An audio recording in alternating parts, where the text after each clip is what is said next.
Welcome to ATV. Karimnagar నుండి బండి సంజయ్ గారు భారీ మెజారిటీతో గెలిచిన నేపథ్యంలో పార్టీ అధిష్టానం కేంద్ర కేబినెట్ బర్త్ కన్ఫర్మ్ చేసిన నేపథ్యంలో కుటుంబ సభ్యులు ఆనందోత్సాహాలతో ఉన్నారు.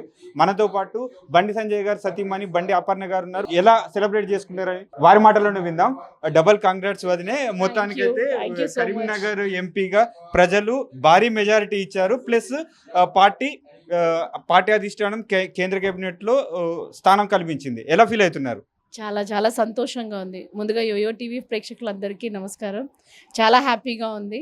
ఇంత పెద్ద సక్సెస్ని సంజయ్కి ఇచ్చిన కరీంనగర్ ప్రజలకి, పార్టీ కార్యకర్తలకి, సెంట్రల్ అధిష్టానానికి, స్టేట్ టీమ్కి అందరికి పేరు పేరున ధన్యవాదాలు చెప్పుకుంటున్నాం. Thank you so much. Okay, మొత్తంగా అంటే ఇంత భారీ విజయం రావడానికి ముఖ్య అంటే యువకులు ఉన్నారా, మహిళలు ఉన్నారా, ఎవరి ఓటు బ్యాంక్ ఎక్కువగా వచ్చింది అనుకుంటున్నారు? యాక్చువల్గా అయితే సంజయ్కి పిల్లల ఓట్ బ్యాంక్ ఇచ్చి ఉంటే ఈ పాటికి ఎప్పుడో భారీ మెజార్టీతో గెలుస్తుండే. నాకు తెలిసి యువకులు, మహిళలు ఒక్కరని కాదు, ప్రతి ఒక్కరు సంజయ్ని ఆదరించారు. వాళ్ళందరికీ పేరున కృతజ్ఞతలు. ఓకే వదిన, చివరిగా ఒకటి చెప్పండి.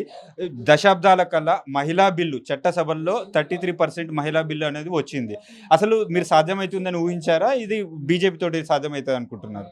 మోడీ గారు ఉంటే ఏదైనా సాధ్యమే.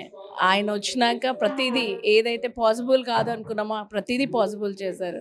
అలాగే మహిళా బిల్ అనుకోండి, 370 ఆర్టికల్ అనుకోండి, ట్రిపుల్ తలాకే తీసుకోండి, ప్రతి ఒక్కటి ఆయనకి క్రెడిట్ అండి. అలాంటి దేశానికి అలాంటి నేత ఉంటే ప్రతిదీ పాసిబుల్ అవుతుంది. ఓకే, మొత్తానికి ఇంత విజయం విజయానికి కారణమైన కరీంనగర్ ప్రజలకు ఏం చెప్పబోతున్నారు? మొత్తానికి జీవితకాలం కరీంనగర్ ప్రజలకు రుణపడి ఉంటాము.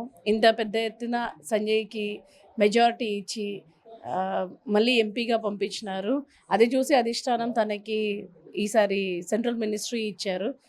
మీ అందరి ఆశీర్వాదం లేకుంటే సంజయ్ ఈ స్థాయికి వచ్చేవాడు కదా. అందుకనే కరీంనగర్ ప్రజలకి ఎల్లకాలం రుణపడే ఉంటాము.